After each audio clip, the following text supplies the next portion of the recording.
जय श्री माता जी। क्या सहज योग में श्री माता जी के पावन फोटो की अब आवश्यकता नहीं? क्या निराकार ध्यान के नाम पर हमें अपने सुरक्षा कवच को त्याग देना चाहिए? भाग 1 में हमने साकार के महत्व को श्री माता जी के ही वचनों से स्थापित किया था। अब इस दूसरे और अत्यंत महत्वपूर्ण भाग में हम उस छलावे की कार्य प्रणाली का गहन विश्लेषण कर रहे हैं, जिसके द्वारा कुछ समूह सहज योगियों को भ्रमित कर एक अदृश्य और खतरनाक मार्ग पर धकेल रहे हैं। ये वीडियो हर उस सहज योगी के लिए अनिवार्य है जो सत्य पर टिके रहना चाहता है। इसमें आप जानेंगे कि कैसे श्री माता जी के प्रवचनों को संदर्भ से काटकर उनका अनर्थ किया जा रहा है, तार्किक बुद्धि का प्रयोग करके चैतन्य की अनुभूति को नकारा जा रहा है, और कैसे गाइडेड ध्यान के नाम पर सम्मोहन यानी कि हिप्नोसिस का एक सूक्ष्म खेल खेला जा रहा है। यह भ्रम कितना गहरा और विनाशकारी है, इसका हृदय विदारक प्रमाण हमें इस वार्तालाप में मिलता है, जहां एक साधक द्वारा श्री माता जी के पावन फोटो को अग्नि में समर्पित करने जैसे घोर अपमानजनक कृत्य को आध्यात्मिक उन्नति बताया जा रहा है। सतीश मिश्रा। जय श्री माता जी। आज हमने श्री मां की छवि और मां से संबंधित सामान को अग्नि तत्व में समर्पित किया। ऐसा करने के बाद मैं बहुत हल्का और शांत महसूस कर रहा हूं।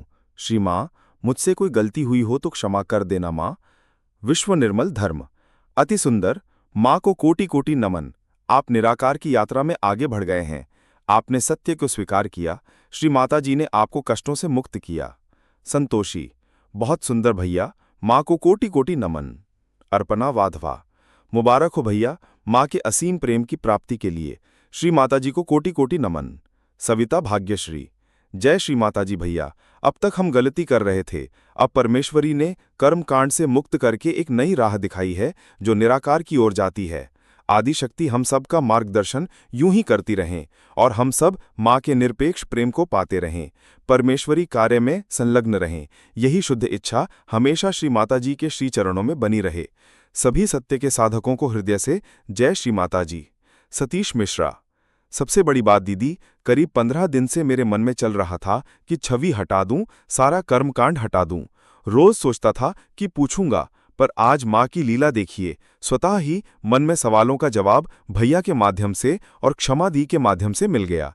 क्षमा दी ने पहले ही यह बात कही थी, पर मैं समझ नहीं पाया था। उनकी बात आज मां ने समझा दी। नमस्ते। ये वार्तालाप दिखाता है कि कैसे एक विनाशकारी कृत्य को उपलब्धि बताकर साधकों को अपराध बोध से मुक्त किया जा रहा है और उन्हें एक ऐसे मार्ग पर धकेला जा रहा है जहां सुरक्षा का कोई साधन नहीं है। इस वीडियो में हम विश्लेषण करेंगे तार्किक बुद्धि का जाल, कैसे शैतान भी धर्म ग्रंथों का सहारा लेता है, निराकार ध्यान का खोखलापन, अगर चैतन्य मां के फोटो से नहीं तो ऊर्जा कहां से आ रही है, वाम पक्ष और सम्मोहन के खतरे, अच्छा महसूस कराने वाली नकारात्मक शक्तियों की पहचान कैसे करें, और अंत में सहज समाधान, श्री माता जी द्वारा दिए गए सुरक्षा कवच यानी कि बंधन, सामूहिकता और चैतन्य का उपयोग कैसे करें। इस महत्वपूर्ण वीडियो को अंत तक देखें और हर सहज योगी भाई बहन के साथ साझा करें, ताकि श्री माता जी द्वारा स्थापित इस सत्य का ये दीपक बुझने न पाए। अपनी मां पर और अपने चैतन्य पर विश्वास रखें। जय श्री माता जी। पहले भाग में हमने सहजयोग की नींव यानी श्री माता जी के साकार स्वरूप और उनके चैतन्य में फोटो के महत्व को स्थापित किया। हमने देखा कि कैसे निराकार तक पहुंचने का मार्ग साकार से होकर ही जाता है और कैसे सहज पूजा प्रेम की अभिव्यक्ति है, ना कि कोई कर्मकांड। अब इस दूसरे भाग में हम उस छलावे और धोखे की कार्य प्रणाली का विश्लेषण करेंगे जिसका उपयोग ये समूह साधकों को गुमराह करने के लिए कर रहा है। जब सत्य बहुत सरल, सीधा और शक्तिशाली होता है तो नकारात्मकता उसे सीधे तौर पर चुनौती नहीं दे सकती। इसलिए वह सत्य का ही लबादा ओढ़ कर आती है। वह सत्य के ही शब्दों का उपयोग करती है, यानी श्री माता जी के प्रवचन, लेकिन उन्हें संदर्भ से हटाकर अपनी तार्किक बुद्धि से उनका मनमाना अर्थ निकालकर प्रस्तुत करती है। श्री माता जी ने हमें बार बार चेतावनी दी थी कि सबसे बड़ा खतरा बाहर से नहीं बल्कि भीतर से आएगा। कुछ लोग सहजयोग में ही रहकर सहज के ही शब्दों का प्रयोग करके सहज को ही नष्ट करने का प्रयास करेंगे। ये स्थिति ठीक वैसी ही है। आइए हम श्री माताजी द्वारा दी गई विवेक बुद्धि और चैतन्य की कसौटी पर इन तरीकों को परखें।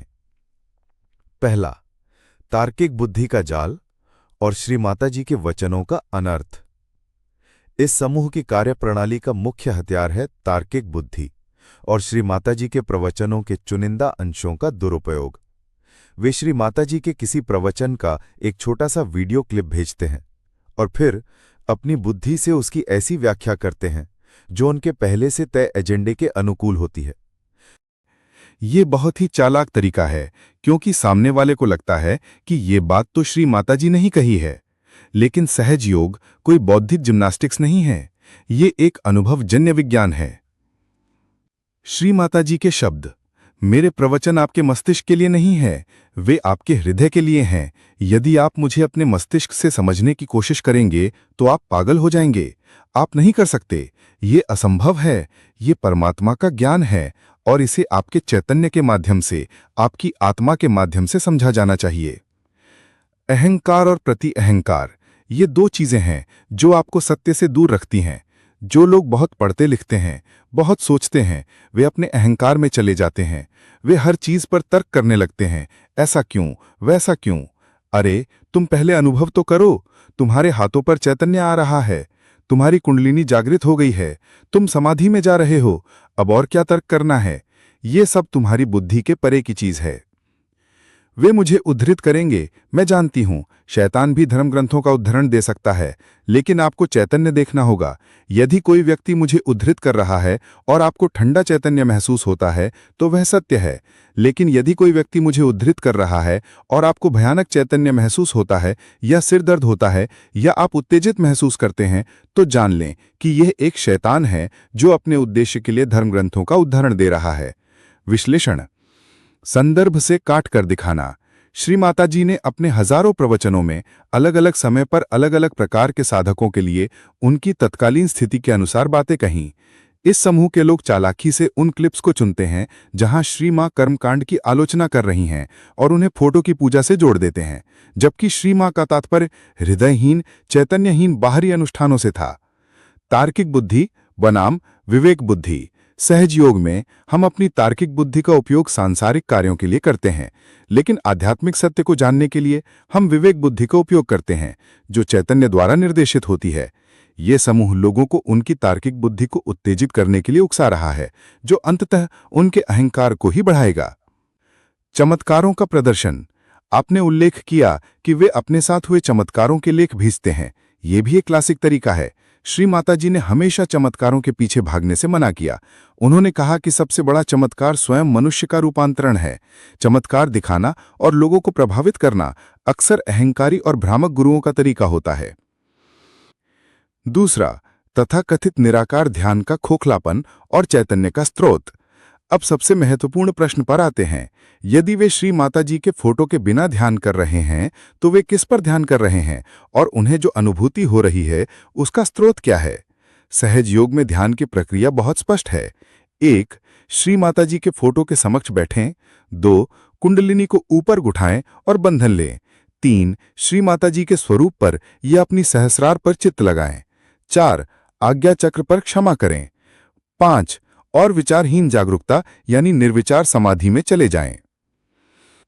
इस प्रक्रिया में श्री माताजी का फोटो एक एंकर और एक कवच दोनों का काम करता है।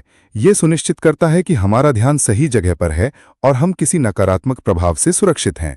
जब आप इस एंकर और कवच को हटा देते हैं तो क्या होता है? श्री माताजी के शब्द, जब आप ध्यान करते हैं तो आपको अपनी आंखें मेरे फोटोग्राफ की ओर रखनी चाहिए। वो आपको मुझसे जोड़ता है। फिर आप अपनी आंखें बंद करके ध्यान में जा सकते हैं। लेकिन अगर आप मेरे फोटोग्राफ के बिना ही बैठ जाते हैं तो आपका ध्यान कहाँ जा रहा है? ये बाईं ओर अवचेतन में या दाईं ओर अतिचेतन में जा सकता है। दोनों ही खतरनाक क्षेत्र हैं। आपको केंद्र में, वर्तमान में रहना है और उसके लिए मैं ही लंगर हूं। जो लोग बिना किसी उचित गुरु के या बिना किसी उचित विधि के ध्यान करने की कोशिश करते हैं, उन पर आत्माओं द्वारा आसानी से हमला किया जा सकता है, क्योंकि जब आप ध्यान करने की कोशिश करते हैं तो आप निष्क्रिय हो जाते हैं, आप खुद को खोल देते हैं। यदि आप सुरक्षित नहीं हैं तो आसपास मौजूद कोई भी नकारात्मक सत्ता आप में प्रवेश कर सकती है। विश्लेषण: चैतन्य का स्रोत क्या है?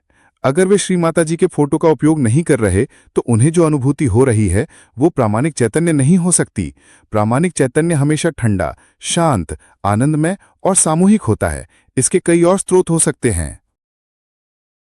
मानसिक प्रक्षेपण: वे केवल अपने मन में यह कल्पना कर रहे हैं कि उन्हें चैतन्य मिल रहा है। यह आत्मसम्मोहन जैसा है। गर्म या भारी अनुभूति: कभी कभी दक्षिणपंथी साधना से शरीर में गर्मी या भारीपन महसूस हो सकता है, जिसे लोग गलती से चैतन्य समझ लेते हैं। ये वास्तव में तनाव और अहंकार का संकेत है।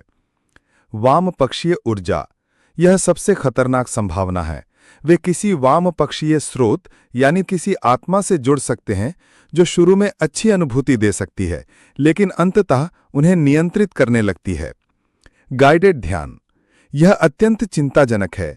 सहज योग में एकमात्र गुरु श्री माता जी हैं। जब कोई और व्यक्ति आपको अपनी आवाज और निर्देशों से ध्यान कराता है तो आप अनजाने में उस व्यक्ति के सूक्ष्म शरीर के प्रति खुल जाते हैं। यदि वह व्यक्ति स्वयं भ्रमित है या किसी नकारात्मक शक्ति के प्रभाव में है तो वह प्रभाव सीधे आपके सूक्ष्म शरीर में प्रवेश कर सकता है। यह सम्मोहन का एक सूक्ष्म रूप है जिसके खिलाफ श्री माता जी ने हमें हमेशा चेतावनी दी। 3. वाम पक्ष का मार्ग: सम्मोहन, भूत बाधा और छद्म अच्छाई। सहजयोगियों के प्रश्न: यह कोई भूत बाधा और आसुरी शक्तियों का प्रभाव तो नहीं है? और क्या भूत बाधा अपना अस्तित्व बनाने के लिए अच्छाई का आंचल बिठाती है, सीधे इस समस्या के केंद्र में है? इसका उत्तर है हाँ, इसकी प्रबल संभावना है। श्री माताजी के अनुसार वाम पक्ष यानी ईड़ा नाड़ी हमारे अतीत, हमारी कंडीशनिंग और सामूहिक अवचेतन से जुड़ा है। यह वह क्षेत्र है जहां मृत आत्माएं और अन्य नकारात्मक शक्तियां निवास करती हैं। श्री माताजी के शब्द: बाईं ओर बहुत पेचीदा है। यह आपको कभी कभी एक तरह का आनंदमय एहसास देता है। जो लोग नशा करते हैं वे बाईं ओर चले जाते हैं। वे रंग देखते हैं, उन्हें दर्शन होते हैं, उन्हें लगता है कि वे स्वर्ग में हैं, लेकिन वे वास्तव में सामूहिक अवचेतन में होते हैं, जो एक बहुत ही खतरनाक जगह है। यह मृतकों की दुनिया है और ये मृत आत्माएं आपको पकड़ सकती हैं, आपको नियंत्रित कर सकती हैं और अंततः आपको नष्ट कर सकती हैं। एक भूत कभी नहीं कहेगा कि मैं एक भूत हूं। वह एक बहुत ही पवित्र व्यक्ति की तरह आएगा। वह ईश्वर के बारे में, प्रेम के बारे में, शांति के बारे में बात करेगा। वह कुछ तथाकथित चमत्कार करेगा। वह आपको कुछ समय के लिए अच्छा महसूस कराएगा। इस तरह वह आपका विश्वास जीतता है। एक बार जब आप उसके नियंत्रण में आ जाते हैं तो वह अपना असली रंग दिखाना शुरू कर देगा। वह आपसे बेतुकी चीजें करवाएगा। वह आपको सामूहिकता से काट देगा। वह आपको सहयोग के विरुद्ध, मेरे विरुद्ध काम करने पर मजबूर करेगा। विश्लेषण: आकर्षण का तरीका: नकारात्मक शक्तियां हमेशा अच्छाई का मुखौटा पहनकर आती हैं। वे आपको अधिक उन्नत या विशेष महसूस कराएंगी। वे कहेंगी कि बाकी सब तो बस फोटो की पूजा में अटके हैं, हम तो सीधे निराकार में पहुंच गए हैं। यह अहंकार को बढ़ावा देने का एक अचूक तरीका है। सम्मोहन: बिना फोटो के किसी व्यक्ति के निर्देशों पर आधारित गाइडेड ध्यान सम्मोहन का एक रूप है। इसमें साधक की चेतना निष्क्रिय हो जाती है और वह मार्गदर्शक के सुझावों के प्रति पूरी तरह से ग्रहणशील हो जाता है। लक्षण: वाम पक्ष में जाने या किसी नकारात्मक शक्ति से प्रभावित होने के कुछ लक्षण इस प्रकार हैं: सामूहिकता से कट जाना, स्वयं को दूसरों से श्रेष्ठ समझना, श्री माताजी की स्थापित प्रणालियों पर सवाल उठाना, अजीब अतार्किक व्यवहार करना, भावनात्मक रूप से अस्थिर होना और भौतिक एवं मानसिक स्वास्थ्य में गिरावट आना। ठीक करना और फिर नियंत्रित करना: हाँ, यह बिल्कुल संभव है कि कोई नकारात्मक शक्ति शुरू में किसी साधक की कोई छोटी मोटी समस्या ठीक कर दे। यह विश्वास जीतने की एक रणनीति है। एक बार जब साधक यह मानने लगता है कि इस नई विधि से मुझे लाभ हो रहा है, तो वह पूरी तरह से उस शक्ति के चंगुल में फंस जाता है। 4. समाधान: सहज मार्ग पर कैसे टिके रहें और ऐसे भ्रामक प्रचार का सामना कैसे करें? श्री माताजी ने हमें न केवल ज्ञान दिया बल्कि इन सभी समस्याओं से निपटने के लिए अचूक हथियार भी दिए हैं। श्री माताजी के शब्द, आपका पहला और सबसे महत्वपूर्ण गुरु आपका चैतन्य है। आपको अपने चैतन्य पर भरोसा करना चाहिए। जो कुछ भी आपको ठंडा चैतन्य देता है वह सत्य है। जो कुछ भी आपको गर्म, झुनझुनी या कोई चैतन्य नहीं देता वह असत्य है। यह इतना सरल है। अपने दिमाग का नहीं, अपने चैतन्य का उपयोग करें। आपको सामूहिकता में रहना चाहिए। सामूहिकता आपकी सुरक्षा है। जैसे पानी की एक बूंद आसानी से वाष्पित हो जाती है, लेकिन जब वह सागर में होती है तो वह शक्तिशाली होती है। उसी तरह जब आप सामूहिकता में होते हैं तो आप अपने सभी भाई बहनों के चैतन्य से सुरक्षित रहते हैं। जो कोई भी आपको सामूहिकता से दूर ले जाने की कोशिश करता है वह आपका मित्र नहीं है। जब भी आपको कोई संदेह हो या आप किसी ऐसे अजीब व्यक्ति से मिलें या आप कुछ अजीब पढ़ें तो तुरंत खुद को बंधन में डाल लें। बंधन मेरी दी हुई आपकी सुरक्षा है। कोई भी नकारात्मकता एक उचित बंधन को पार नहीं कर सकती। एक बंधन डालें और चैतन्य देखें। सत्य आपके सामने प्रकट हो जाएगा। ठोस कदम 1, अपने चैतन्य पर विश्वास करें। जब भी आप इस ग्रुप से कोई संदेश या वीडियो प्राप्त करते हैं तो तुरंत रुक जाएं। अपने हाथ खोलें और चैतन्य की जांच करें। आपका सूक्ष्म शरीर आपको कभी धोखा नहीं देगा। 2, बंधन, बंधन और बंधन। किसी भी संदिग्ध कंटेंट को पढ़ने या सुनने से पहले एक मजबूत बंधन लें। यह आपको किसी भी नकारात्मक प्रभाव से बचाएगा। 3, सामूहिकता में रहें। स्थानीय और राष्ट्रीय सहज सामूहिक के साथ मजबूती से जुड़े रहें। इन अलग थलग पड़े ग्रुपों से दूर रहें जो आपको मुख्य धारा से काटने की कोशिश करते हैं। 4, श्री माताजी के प्रवचनों को समग्रता में सुनें। किसी के द्वारा भेजे गए छोटे क्लिप पर विश्वास न करें। उस पूरे प्रवचन को स्वयं सुनें ताकि आप श्री माताजी के कहने का सही संदर्भ और अर्थ समझ सकें। 5, प्रतिदिन ध्यान और फुटसोक करें। अपनी व्यक्तिगत साधना को मजबूत करें। प्रतिदिन श्री माताजी के फोटो के सामने ध्यान करें। नियमित रूप से फुटसोक करें। एक मजबूत और स्वच्छ सूक्ष्म शरीर पर कोई भी नकारात्मकता आसानी से आक्रमण नहीं कर सकती। 6, करुणापूर्ण लेकिन दृढ़ रहें। यदि आपके कोई मित्र इस भ्रम में फंस गए हैं तो उनसे बहस न करें। इससे उनका अहंकार और भड़क सकता है। इसके बजाय उनके लिए प्रार्थना करें और अपने आचरण से उन्हें सत्य का उदाहरण प्रस्तुत करें। भाग 2 का निष्कर्ष। यह तथाकथित निराकार ध्यान का प्रचार एक बहुत ही सूक्ष्म और खतरनाक अमला है। यह सहयोगियों को उनके सुरक्षा कवच से वंचित करने, उन्हें सम्मोहित करने और उन्हें वाम पक्ष के खतरों में ढकेलने की साजिश है। यह तार्किक बुद्धि के अहंकार का उपयोग करके श्री माताजी के ही शब्दों को उनके विरुद्ध हथियार के रूप में इस्तेमाल करता है। लेकिन हमें डरने की जरूरत नहीं है। श्री माताजी ने हमें परम सत्य का ज्ञान और अपनी सुरक्षा के लिए सभी साधन दिए हैं। हमें बस उनका पूरी ईमानदारी और विश्वास के साथ उपयोग करना है। हमें अपने दिमाग से नहीं बल्कि अपने हृदय और अपने चैतन्य से जीना सीखना होगा। जय श्री माताजी।